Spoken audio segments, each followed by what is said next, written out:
Hello, my name's Lily, and I bet you've probably heard a lot of crazy stories in your life. Well, listen up, because this one takes the cake. I mean, really. Honestly, I have a hard time believing it myself, and I'm in it. Believe it or not, this all starts with me walking home from work. I work in the business district. My technical job title is Resource Acquisitions Management, which is basically a big fancy title. That adds up to I talk to the people that my company buys the base substances that they make their products from.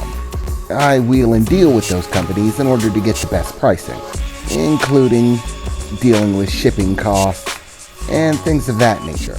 And I worked good and hard to get this title. Currently, or at least at the time that my little story begins, I had about 5 people working under me. It felt sort of nice to be a little bit higher on the food chain, if you get my drift. At a dazzling young 26, the youngest person to ever fill the position, I felt pretty good about it. But despite the power it may lean me in the position, I never once tried to abuse it, or make the people who worked under me feel bad. Believe me, I know what it's like to work those jobs. I had to climb the ladder, so I tried to do my best to be an understanding boss. And thankfully, the people who worked under me seemed to take nicely to it. Our efficiency stats are looking pretty good. But on the day in question, I was on my way home. I had actually stayed late that day, putting in some extra hours to make sure the current task was done and over, and we could move on the next day. Unfortunately, that caused me to miss my bus, which resulted in me having to walk home. Unfortunately, all of the neighborhoods on the way to my house aren't exactly friendly, and despite the fact that there are a lot of taxis, they all tend to be pretty busy. You usually spend more time trying to wave one down than you would just walking to wherever you're going. And that's how this whole predicament began. As I was walking home, crossing through one of the more unsavory territories, I guess I might have been a little lax, as I suddenly found myself being snatched. Right off the side of the street, a group of guys came out of an alleyway, grabbed me and dragged me in. It definitely was not fun. One of them crept up, grabbing me behind the back, putting his hand over my mouth so I couldn't yell, while 2 others handled my arms and legs, dragging me into the alleyway, at which point they pulled some very sharp, pointy objects pointed in my direction. No, this day was definitely not going as planned. Terrified does not begin to cover how I felt. I felt like my heart was going to jump out of my chest. It felt like every moment took hours, as the biggest of them held my mouth shut, gripping me tightly, far down the alley where people walking the streets wouldn't be able to see easily, while the others commenced to looting. They began with my purse, rifling through it for anything of value, next checking my coat pockets and pants pockets. What a waste of time, one of them exclaimed. She's got basically nothing on her. Well, nothing we can use. I bet she's got money on these credit cards, but she's carrying no cash. She doesn't have any fancy jewelry, no diamonds, no gold. Fucking waste, the guy said, as for a moment I started to feel a little bit better. I didn't have any money. Maybe they just kicked me to the curb, let me go. Hey, don't be so fast, man, the guy holding me said. After all, she may just have something of value, just not in the monetary sense. I mean, seriously, look at her, he started to say, as I suddenly realized that things were about to get a lot worse, as the men around me began to think the situation over and and I did not like the looks on their faces. I'd say you're right. She looks like a fun ride. So why don't you stay and play with us for a while, girlie? The one who was looting my purse said, as he started to approach me, with a definitely unpleasant look in his eyes. At that point, I was in a complete panic. Total freak-out moment. I didn't really have a plan, and I didn't know what else to do. But in the moment, my legs were free, so I did the only thing that came to my mind. I groin kicked him with my high heel on. He stumbled backwards, clutching at his groin. "God, you bitch!" he exclaimed as he stumbled to the ground. "Oh!" And all of his other friends began to laugh. "Shut the hell up!" he exclaimed as they chuckled amongst themselves. "Oh, you think that's funny, do you, bitch?" he said, standing to his feet, grabbing the knife he was holding. "I'll show you something funny." At that moment, heart racing is a pale comparison to what my heart was doing. I tried my best to struggle. However, the big Baluk behind me was way too strong, and I couldn't pull free for the life of me. And trust me, it was for the life of me. As the individual rushed up, his arm beginning to extend, that blade coming for me very quickly. In that moment, I was fairly certain that I was gonna die. That was until there was a shimmer of golden light, and suddenly the man found his hand snatched as he propelled the blade toward me. A single wrist and hand seeming to protrude from nowhere, just a shimmer of golden light, gripping tightly to the man's wrist. Dark brown skin, no kind of jewelry or anything on it, but I suppose the hand sticking out of the shimmer of light is sort of glowy enough. It was at that point that it seemed like an individual began to step into our field of perception. A tall, dark-skinned man, wearing of all things, an armored chest plate that sort of looked like iron or like some sort of dark steel. A network of intricate tattoos running along his arms. His head fairly cleanly shaven. And boy was he a looker. But that wasn't the primary focus of my thoughts in the moment. "What the hell?" the man exclaimed as he stared at this individual who just stepped out of nowhere. "No, that's the wrong place," the man said, replying as he scowled down at the individual holding the knife, gripping his wrist even tighter as the man began to try to pull away with a pained expression, acting as if the man's grasp on him were breaking his bones. As I did, in the moment, hear a popping sound. "God!" he exclaimed in a pained expression of noise, as once again a golden glow began to pick up. But this time it wasn't him stepping out of one. No, a golden glow began to emit from his back in two separate locations, expanding out.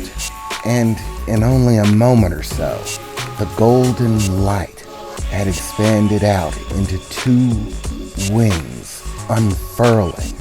Wings made of golden light and shimmers, feathers of ethereal golden energy that lit up the alleyway like a beacon. "What the hell?" the man said, looking stunned as he peered at this winged individual before him. "Once again, that's the wrong place. I'm from the other direction. My name is Omerus, and I am a guardian angel. And if you're thinking that you're in trouble, well, that's because you are." he said as one of his wings rapidly beat, flapping in the direction of the man in front of him as he released his wrist, and a massive whirl of wind and golden shimmers propelled itself through the alleyway, forcing the man off his feet, flying back and slamming into a trash can with what looked like a very painful amount of force. As suddenly, I felt a knife at my throat. "Don't move, man. Don't fucking move. I'll do it," he said as he held me there. In the moment, I wasn't really sure what was going on. I just hoped that this guy could back up the whole angel thing. Right now, a guardian angel would be very nice. "I'll give you two options. You persist in your current state of affairs, and I hurt you a lot. Or you drop the weapon and submit, in which case it will still hurt, but it will be over quickly. You may decide yourself." "Yo, fuck you, man!" he exclaimed as he began to try to pull the knife closer to my throat. As suddenly, I felt the cold steel sensation disappear as the man claiming to be an angel simply raised his hand, and there in his grasp, the knife that the man was holding on me. He stuck a single thumb up, pressing it against the end of the blade, and with a single press, the blade on the hilt simply snapped off, as if he was breaking a toothpick. "If you ask me, that was a poor choice," he said, as suddenly a rush of gold light appeared as his physical form seemed to dissipate and flow towards me, suddenly passing through my form altogether, as the individual behind me was propelled backwards into the wall. I turned around to see his body reform, there pressing that man who was actually bigger than him, hard against the concrete wall. As I said, you chose the more painful of the options. With his head pressed firmly against the concrete wall and one of his arms within his grasp, all he did was give a twist, and the sickening sound of his arm cracking was apparent to anyone there listening. As the man began to exclaim in pain, the individual claiming himself an angel suddenly kicked at both his knees, one after the other, the left, and with a single flicker of his foot, the right, once again, each giving off a very disturbing cracking sound, as the man exclaimed even louder, before the angel released his head, but only long enough to draw his arm back for a punch, punching his head into the concrete, and then watching him slump motionless to the ground, as the one remaining character began to try to bolt down the alley. The angel once again dissipated into a flurry of golden light, in a single streak of movement, appearing in front of the individual trying to run away, grabbing him by his shirt with a single hand and hoisting him from the ground. "I pity you, one who so brazenly enjoys the suffering of others, when in truth all you ensure is your own suffering in the end.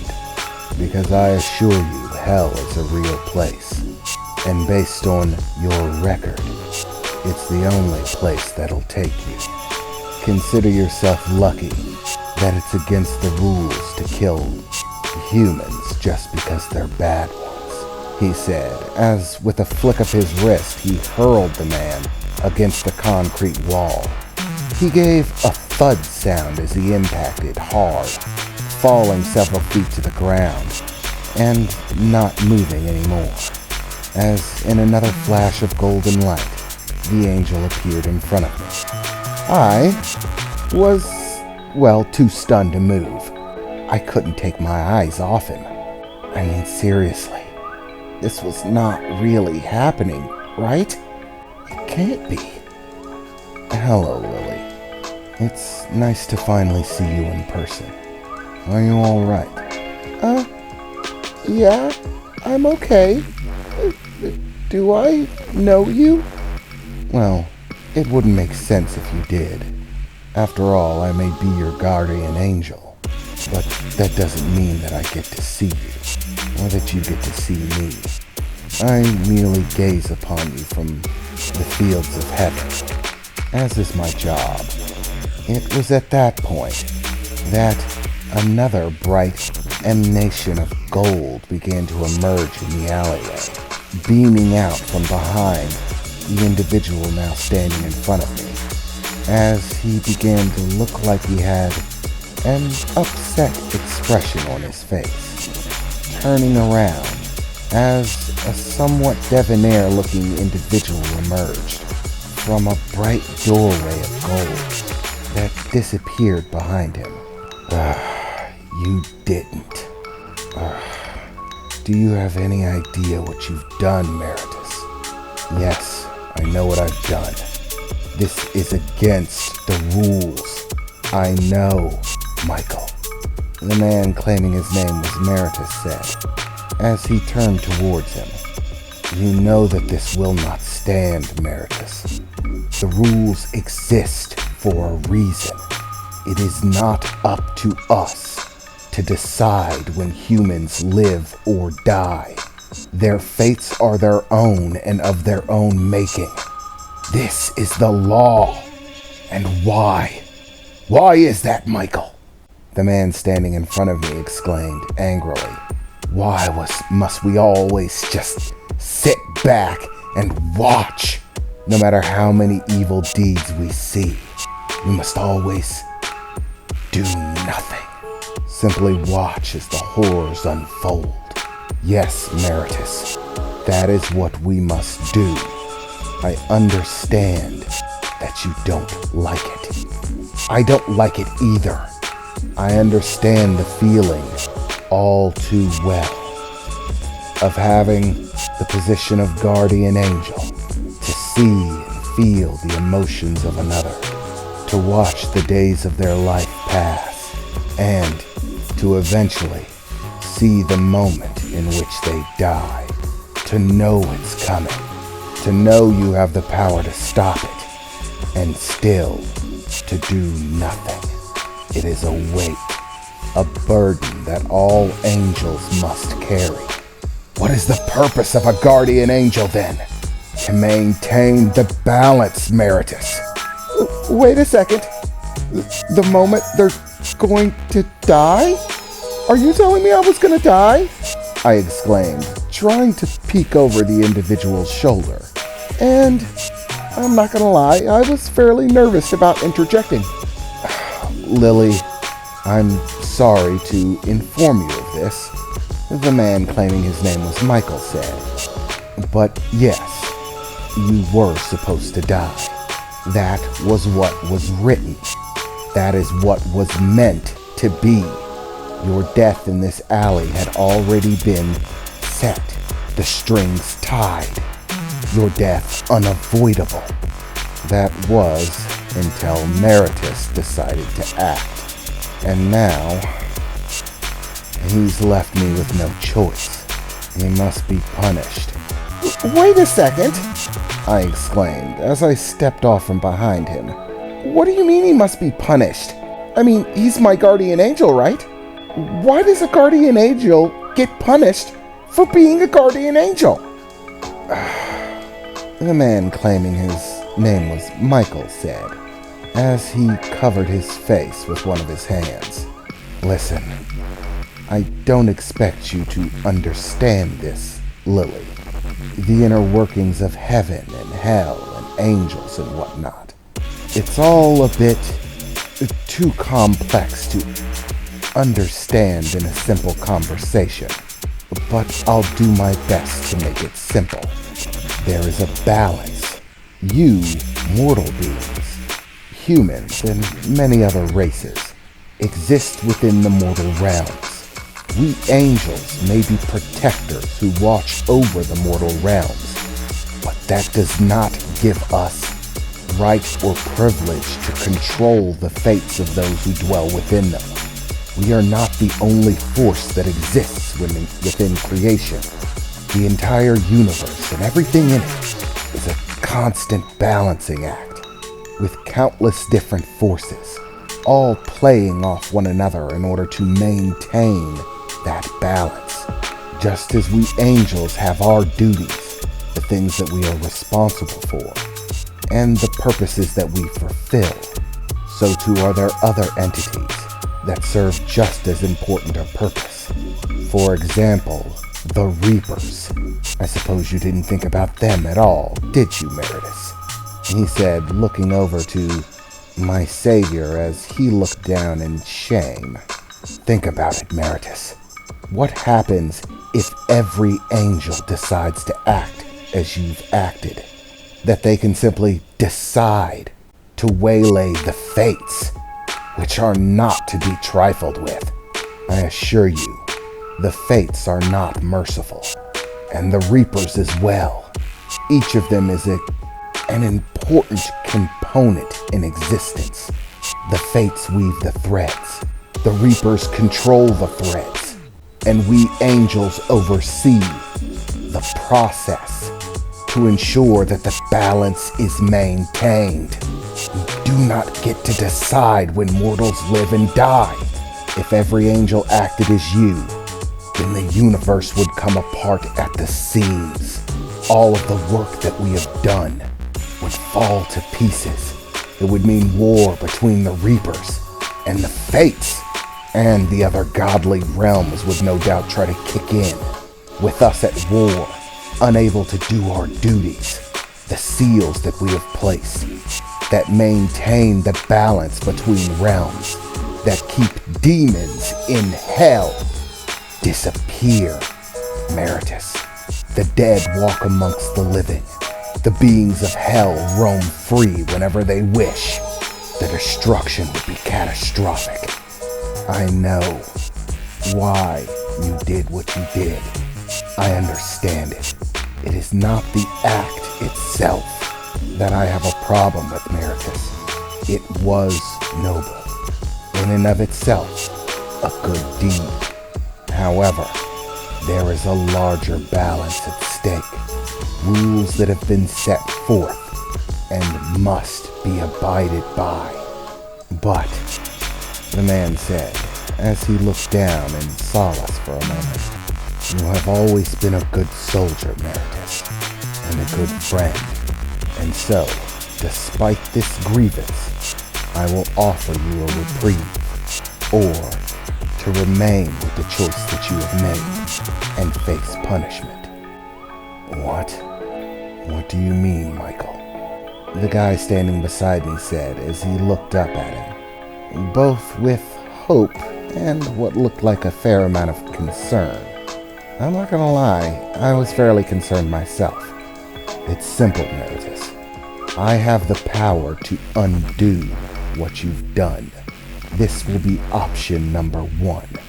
You come back with me through the gate of time. Together, you and I will stop yourself from making this horrendously stupid decision. The girl will die as she was meant to die. The balance is maintained and the rules remain unbroken. And though this should be something that I do anyways, I will allow this to be considered simply an act of an overworked and weary angel who was not thinking clearly, and there will be no punishment. However, there is also option 2.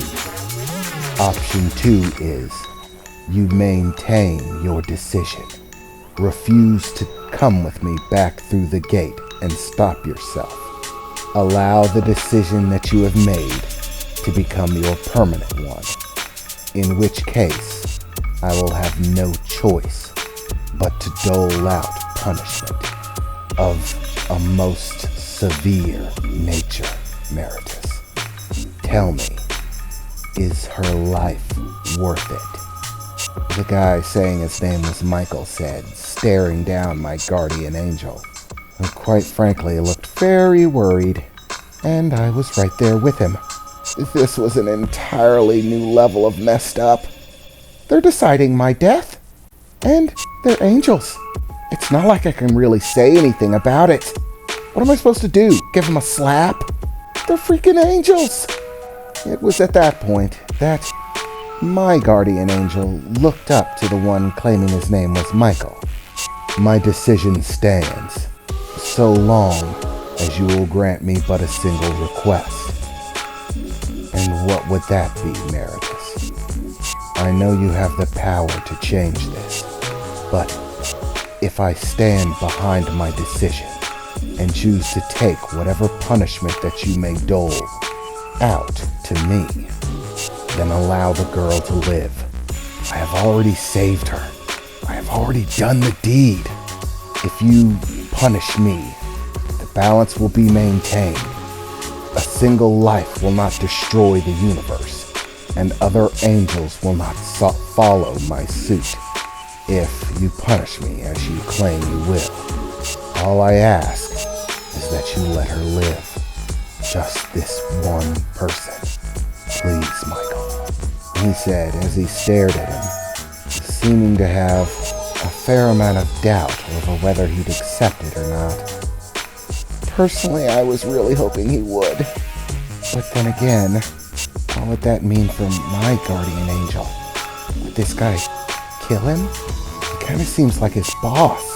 Is that how bosses deal with disobedient angels in heaven? I mean, I want to live, but not so much that I want to watch someone else die. I thought to myself as I stared out at the situation. So be it, Meritus. I will grant your request. The girl will live. I will not attempt to rewrite the events, though believe me, it is within my power to do so. And unfortunately, this means that you must be punished. You have broken the cardinal rule, the rule of the balance, and therefore, he exclaimed, as a bright glow began to pick up around him, blindingly bright, so much so that the entire world seemed to fade to nothing in comparison, as massive golden wings, far larger than the ones my guardian angel had. They seemed to fill the entire alleyway, stretching on forever. Those extraordinary wings of ethereal golden energy that shine with a luminescence that put to shame everything else and seemed to make the entire world fade to nothing. Meritus, kneel, he said, looking intensely at my guardian angel as his golden wings began to emerge, and he kneeled down before him, spreading his wings out as the guy named Michael raised his arm, extending his hand out, as in a whirl of wind and golden light, a long shimmering blade began to form within his grasp, a mixture of stunning golds and silvers, interlaced metals and patterns that I'd never seen before, all glowing with that same radiant light. As the blade finally finished forming, he lowered it down towards my guardian angel, placing it on one of his shoulders. Meritus, you have broken the cardinal law that maintains the balance of this universe, an unforgivable act. As such, I, the Archangel Michael, one of the three that preside over heaven, have no choice but to deliver punishment, he exclaimed, as in a rush of movement and golden light, a streak flew across the alleyway, blindingly fast, leaving a golden trail behind it, as one of my guardian angel's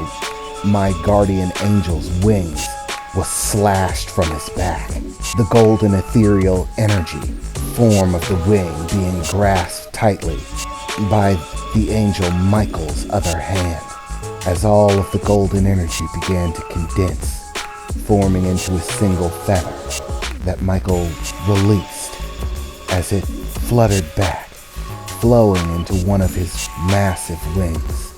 As of this moment, you, Meritus, are stripped. You are no longer an angel of heaven. You are henceforth banished. With only one wing, you will never again be able to return through the gates.